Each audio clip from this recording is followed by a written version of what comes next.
Hey kids, so what do you call a battle between the legislative branch and the executive branch of our own government? Well, I'd like to call that the War Powers Resolution. Let's talk about it, shall we? Follow. Let me just state for the record that while working in the kitchen today, I sliced two of my fingers open and they're throbbing in pain and I'm like coated in blood. I look like shit. I feel like shit. Thank you for joining me. Okay, so the War Powers Resolution Act is the craziest piece of legislation I have started investigating, and honestly, it's probably not worth much of your time. I wanted to make this video, though, because I think it really kind of loops together some really cool things about government and society and consciousness and bringing it all together and kind of showing us how all of these things interlink. And that's some of my favorite shit, is finding out like how one category of life branches over to another when you didn't even think they connected at all. It's some of my favorite stuff. So, regarding the War Powers Resolution, it was a piece of legislature brought into politics in 1973. It was Congress's way of responding to Nixon overstepping his boundaries when he started bombing Cambodia and expanding the Vietnam War. Congress felt like it was their duty to step in with some regulations to make it so the president could no longer declare war at his decree. However, this piece of legislation was vetoed by Nixon and has never been signed by a president since.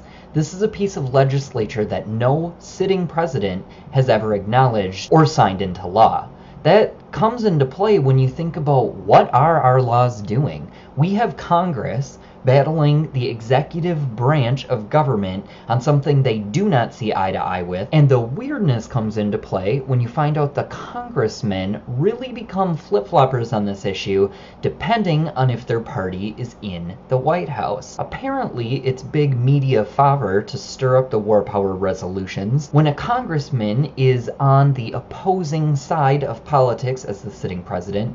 They tend to bring it up a lot that he should not have the power to go to war without Congress's approval. However, the War Power Resolutions Act has never successfully been used to actually stop or prevent war. It's basically a president's way of thumbing their nose at Congress and saying, I'm not going to abide by the 3 simple rules that this act lays out, basically stating that no president can go to war without either Congress has to declare war, second, Congress can give statutory approval to go to war, or third, after an attack on the country has been made and declared an emergency. So, obviously, we've seen some of those 3 used in the past, 9/11 being the state of emergency, and all that fishiness it carried with it to take us into the illegal war against Iraq that's still having repercussions. That gave us ISIS. However, the War Powers Resolutions Act has never been successfully used to end a war.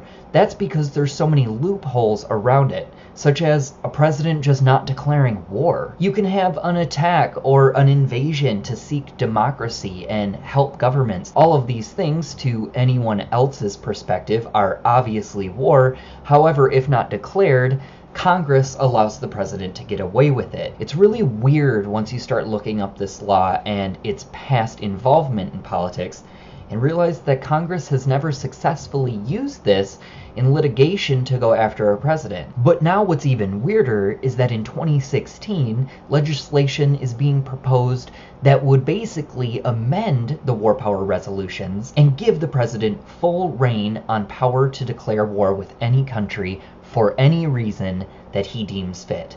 If you cannot see how scary this legislation could be to a future America or a future globe, then you aren't realizing what it could mean to have somebody as idiotic as Donald Trump in the White House, or as war hawkish as Jeb Bush, or Hillary Clinton, or Marco Rubio, or Ted Cruz. All of these people who just want to push a button, who just want to go after oil and money and gold, and just want the resources, and don't actually want us to evolve as a people, as a human society.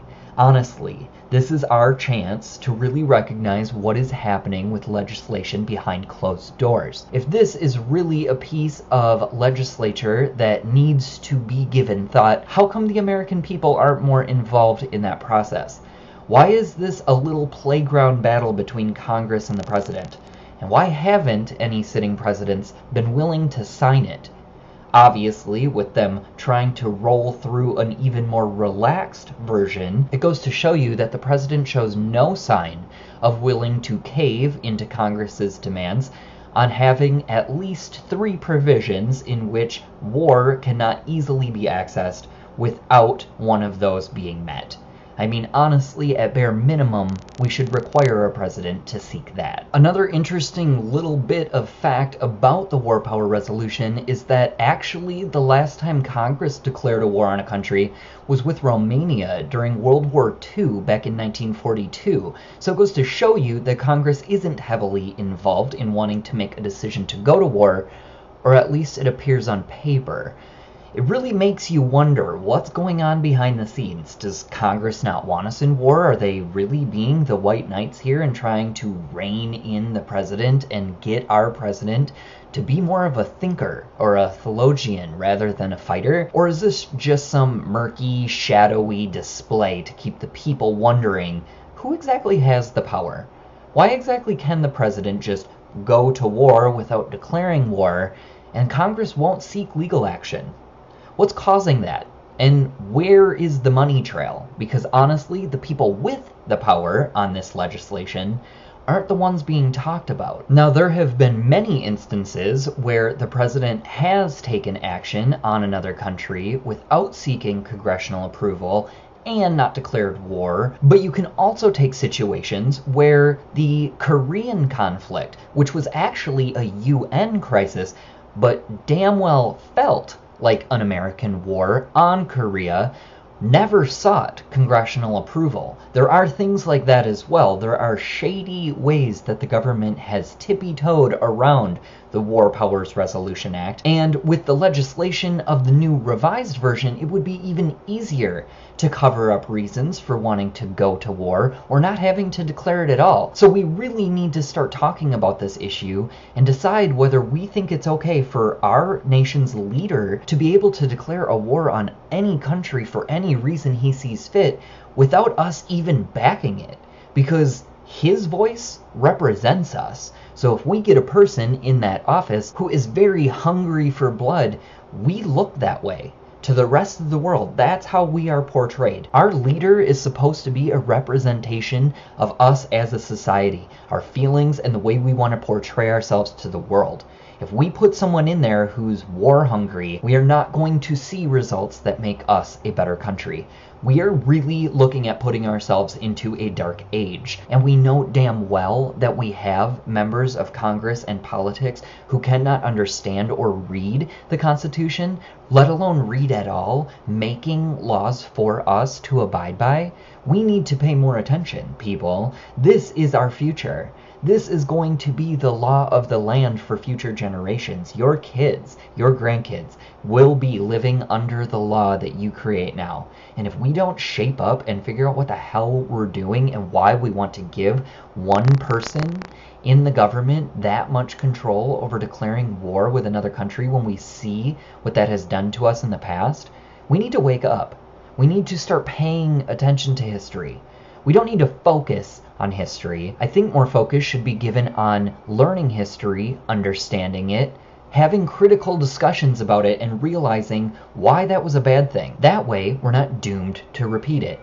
I don't think we should sit and focus on what history was. I think we need to focus on the now.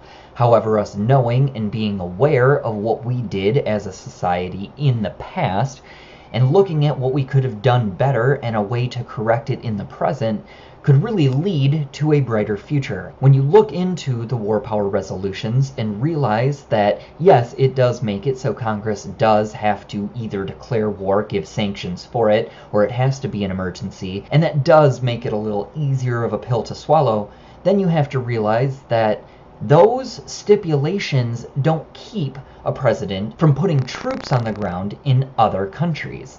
When you look at it, it states that a president has 60 days to seek congressional approval, and if it is not approved, he has another 30 to pull troops out of the country. He basically gets 3 months to play in the sandbox and have free reigns of terror on another country. That is a summer-long war without declaring war. This is stuff we really need to pay attention to, because if we don't do anything about this soon, we're going to end up living in a world where the President of America has free reign of the world. And that's scary, because this country spends a lot of money on a war industrial complex, and we've spent a lot of money on black budget projects that the American people don't even know exist.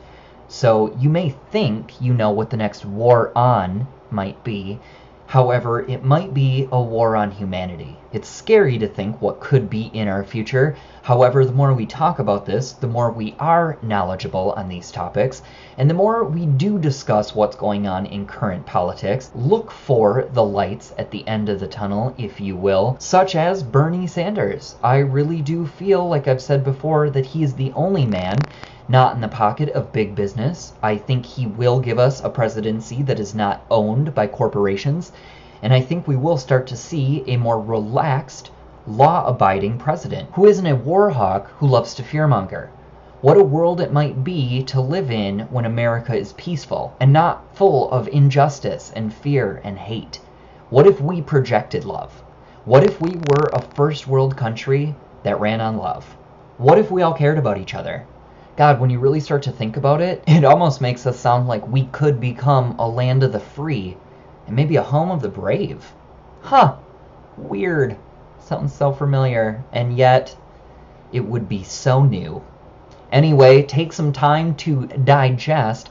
Add your opinions to the comments below. I love to get the discussion going, and tell us anything you may know that I did not discuss in this video. Take care of yourself today. I look forward to talking to you tomorrow. Peace out. I can't peace out. Okay, well, fist bump. Fist bump out. Bye.